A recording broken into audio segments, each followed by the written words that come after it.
नमस्कार दोस्तों, स्वागत है आपका न्यूज वाले में। मैं रोशनी आज आपके लिए लेकर आई हूँ 10 मिनट में देश और दुनिया की 50 बड़ी खबरें जिन पर बनी रहेंगी आज सबकी नजरें। नोएडा के बाद जयपुर के स्कूलों को बम से उड़ाने की धमकी, ब्लास्ट की बरसी पर आई ईमेल। जयपुर में बम धमाकों की बरसी पर मिले इन ईमेल ने पुलिस की नींद उड़ा दी। बम निरोधक दस्ते सक्रिय हो गए, स्कूलों में तलाशी अभियान शुरू किया गया। मालदीव भारतीय सैनिकों को निकालकर मुश्किल में, गिफ्ट में मिले हमारे एयरक्राफ्ट ऑपरेट नहीं कर पा रहे, भारत से टेक्निकल ट्रेनिंग स्टाफ बुलाया। मालदीव नेशनल डिफेंस फोर्स के पास ऐसा कोई भी व्यक्ति नहीं है जो भारत से मिले 2 हेलीकॉप्टर और एक डोनियर एयरक्राफ्ट उड़ा सके। राष्ट्रपति मोहम्मद मुइज्जू की भारतीय सैनिकों को देश से निकालने वाली डेडलाइन से पहले भारत अपने सभी सैनिकों को वापस बुला चुका है। अब विमानों को ऑपरेट करने वाले सैनिकों की जगह भारतीय नागरिक कर्मचारियों ने ले ली है।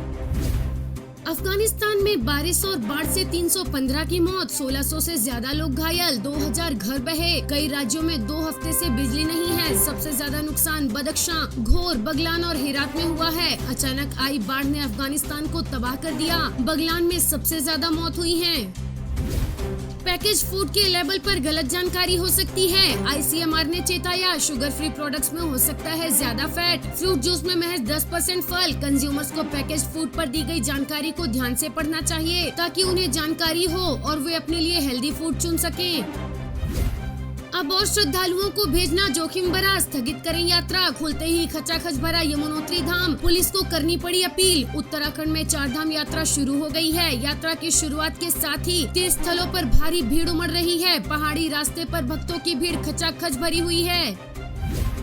मणिपुर में हिंसा से पहले 2480 अवैध प्रवासी मिले, सीएम बोले सबसे ज्यादा 1165 चंदेल में मिले। अप्रवासियों के नए गांवों को लेकर सरकार चिंतित है। 3 मई को हिंसा भड़कने के बाद अवैध प्रवासियों को पता लगाने का कैंपेन बंद कर दिया गया था। सीएम ने आगे कहा कि लगातार जंगलों की कटाई और अवैध अप्रवासियों द्वारा नए गाँवों की स्थापना को लेकर सरकार बहुत परेशान है।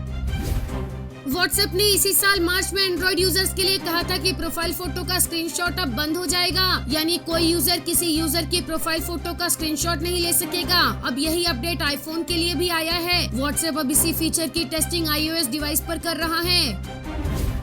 पीओके में महंगाई के खिलाफ प्रदर्शन, पुलिस को पीटा, 1 की मौत, 100 घायल। राष्ट्रपति जरदारी ने इमरजेंसी मीटिंग बुलाई। प्रदर्शनों के बीच एएसी ने पूरे पीओके में बंद की अपील की। इसके बाद स्कूल, ऑफिस, रेस्टोरेंट, बाजार और दूसरे सार्वजनिक जगहों पर ताला लटका नजर आया। कांग्रेस नेता शशि थरूर ने कहा कि 4 जून को चुनाव नतीजे आने के बाद नरेंद्र मोदी प्रधानमंत्री नहीं रहेंगे। इसके लिए हमें सितंबर 2025 तक इंतजार करने की जरूरत नहीं है। थरूर ने ये भी कहा कि हम पूजा करने के लिए मंदिर जाते हैं, राजनीति करने नहीं। भाजपा अयोध्या में भगवान रामलला की प्राण प्रतिष्ठा पर राजनीति कर रहे हैं। क्या मुझे भगवान राम को भाजपा वालों को समर्पित कर देना चाहिए? उद्धव ठाकरे ने दावा किया है कि अब अगर फिर से मोदी सरकार नहीं हारी तो देश को काले दिन देखने को मिलेंगे, अच्छे दिन कभी नहीं आए। प्रधानमंत्री अपने भाषणों में बार बार पाकिस्तान का जिक्र करते हैं, जबकि विपक्ष अपने देश के बारे में बोलता है। भाजपा अपनी चुनावी रैली में भगवान राम को लाती है, उनके पास विकास को लेकर बोलने के लिए कुछ भी नहीं है। अमित शाह ने कहा शहजादी आज यहाँ वोट मांगने आई हैं। आप इतने सालों से वोट दे रहे हो, आपको सांसद निधि से कुछ मिला है? उन्होंने पूरा खर्चा किया है, अगर आपको मिला नहीं है तो कहाँ गया? ये उनकी वोट बैंक में गया। 70% से ज्यादा सांसद राशि अल्पसंख्यकों में खर्च करने का काम सोनिया गांधी ने किया है। बिहार के पूर्व उप मुख्यमंत्री तेजस्वी यादव ने कहा प्रधानमंत्री रोड शो करें, हमने तो जॉब शो किया है। आप 8-10 बार बिहार आ चुके हैं, लेकिन बिहार के लिए अगले 5 साल के लिए उनका क्या विजन है ये नहीं बताया है। आपने जितने वादे किए थे उसमें से एक भी पूरे नहीं किए गए। बिहार में प्रधानमंत्री, गृह मंत्री राजनाथ सिंह जी, जेपी नड्डा, नितिन गडकरी, अनेकों राज्यों के मुख्यमंत्री आ रहे हैं और मैं यहाँ अकेला सब पर भारी पड़ रहा हूँ। पंजाब के मुख्यमंत्री भगवंत मान ने भाजपा के 400 पार के नारे पर कहा इस बार नो 400 पार, इस बार तो बेड़ा पार भी नहीं हो रहा है। दिल्ली में जमुना पार है, इस बार तड़ी पार। केंद्रीय गृह मंत्री अमित शाह ने कहा अखिलेश और राहुल बाबा कहते हैं कि हम आएंगे तो धारा 370 को वापस लाएंगे। क्या धारा 370 वापस आनी चाहिए? मोदी ने देश से आतंकवाद को समाप्त करने का काम किया, नक्सलवाद को समाप्त करने का काम किया, देश को सुरक्षित करने का काम किया। डिम्पल भाभी के साथ अखिलेश रात को अंधेरे में टीका लगवाकर चले आए। शर्म करनी चाहिए, कोरोना में राजनीति नहीं करनी चाहिए। प्रधानमंत्री नरेंद्र मोदी ने कहा, कांग्रेस 1962 के युद्ध के बाद से ही सेना के प्रति नफरत रखती है। सर्जिकल स्ट्राइक की चर्चा तो बहुत हो चुकी है, आप कांग्रेस के माइंड को समझिए। कांग्रेस का माइंड क्या है? वे इस देश के सेनाध्यक्ष को गली का गुंडा कहते हैं। अपने कार्यकाल में सेना को दुर्बल बनाने के लिए ये लोग जो कुछ भी कर सकते थे इन्होंने किया। मुझे लगता है कि उनके बैक ऑफ माइंड में एक चीज पड़ी हुई है, वो ये है कि 1962 की लड़ाई की जो दुर्दशा हुई और नेहरू जी पर विफलता का जो बड़ा कलंक लगा, तब से उनके मन में ये है कि आर्मी के कारण ही नेहरू जी बदनाम हो गए और वे तब से लेकर आर्मी के प्रति मन में नफरत रखते हैं। ओवैसी बोले, भारत की पहली मुस्लिम पीएम हिजाब वाली होगी। मैं ये दिन देखने के लिए शायद जिंदा ना रहूं, लेकिन ये जरूर होगा। प्रधानमंत्री नरेंद्र मोदी के खून में हिंदुत्व है, यही उनकी सच्चाई है। वे मुसलमानों से नफरत करते हैं। साल 2002 से मोदी लगातार यही बोलते आए हैं, इसी वजह से वो 2 बार देश के पीएम बने। लेकिन अब लोगों ने तय कर लिया है कि उन्हें हराना है।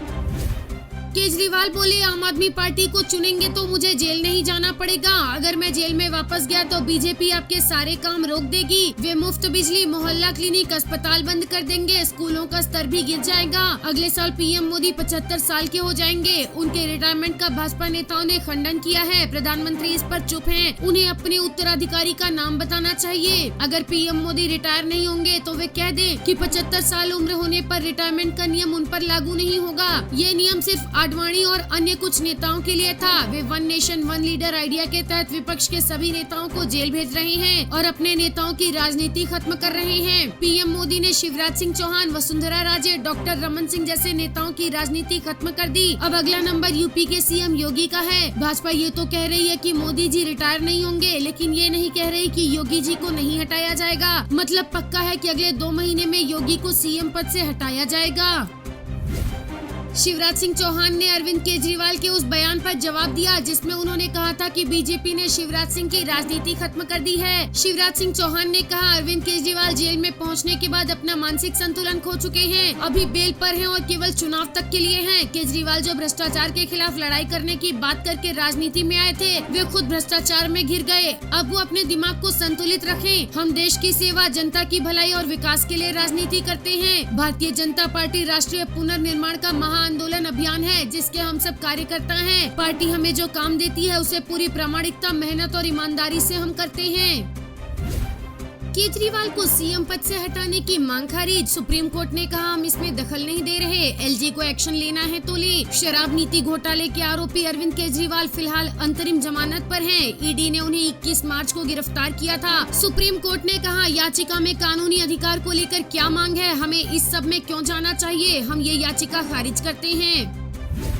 पाकिस्तान ने चूड़ियां नहीं पहनी तो हम पहना देंगे। मोदी ने कहा, डरपोक पीएम देश चला सकता है क्या? जब केंद्र में कांग्रेस और आरजेडी वाले सरकार चलाते थे तब ईडी ने 10 साल में 35 लाख रुपए जब्त किए थे। हमने हमारी सरकार में 2200 करोड़ रुपए जब्त किए हैं, जिसे ले जाने में 70 ट्रक लगेंगे। आरजेडी हो या कांग्रेस, दोनों पार्टियों ने तुष्टीकरण को अपना सबसे बड़ा राजनीतिक हथियार बनाया है। आपका एक वोट केंद्र में मोदी की सरकार बनाएगा। इंडी वालों का बटन दबाया तो बेकार जाएगा। अपना वोट देश बनाने के लिए दीजिए। पीएम ने कहा कि हमारा ट्रैक रिकॉर्ड तो आपको पता ही होगा। हमारा ट्रैक रिकॉर्ड के भ्रष्टाचारियों को सजा देना है। गरीब के पैसों की लूट मुझे सोने नहीं देती। इंडिया अलायंस का हर दल राम मंदिर के लिए अजीब अजीब बातें कर रहा है। राम मंदिर का बहिष्कार करके ये लोग आपको चिढ़ा रहे हैं। ऐसे लोगों को आप माफ करेंगे क्या? ये लोग इतने डरे हुए हैं कि रात में सपने में पाकिस्तान का परमाणु बम दिखाई देता है। क्या ऐसे लोगों को देश दे सकते हैं क्या? इंडी वाले बोल रहे हैं पाकिस्तान ने चूड़ियां नहीं पहनी है। अरे नहीं पहनी है तो पहना देंगे। आपको हमारा वीडियो पसंद आया हो तो लाइक, शेयर और सब्सक्राइब करना ना भूलें।